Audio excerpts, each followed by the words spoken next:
So have you ever experienced or seen anything or even been into it? Like even you talking to me right now, like there's got to be some part of you that's into something or curious. Yeah. So when I was young, I spent a lot of times looking and reading stuff. Uh Initially it started with dinosaurs, and then I was really into Roswell, like the stories, and I was digging up stuff and I was reading about it. And at that point of time, they also had the TV series that was being actually put up. And I was like, I think that must have been like in my preteens. And I was like, oh my, this is so interesting. So after that, I would spend time asking questions or finding like more stories about it. And I was like, is this real or is this not? Is this like something that they tried to create a movie from? And when I was very young, we watched E.T. Yes. And I was like, yeah, it was like, it felt like there's a connection between a human and an extraterrestrial form by itself. So I was like, oh my God, okay, this is so great.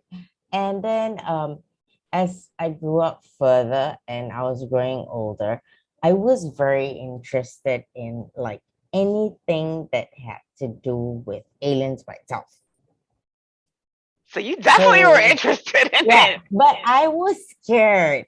Scared in the sense that if I did see it, I would just be so scared.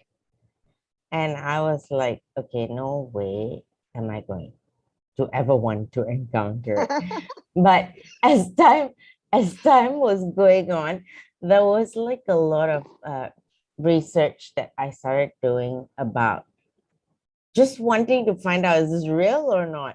Yeah. So I guess the research came from, and a light just hit in my head that look, that's actually, so I do believe this. Like governmental bodies, they do stuff and they don't waste time doing stuff.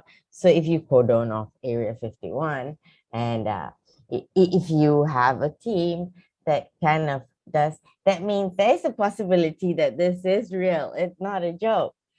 And if you get people just to sit down and wait for signals every day and give them a job based on that, there's no way it's not real. So I started to believe like, okay, it's there.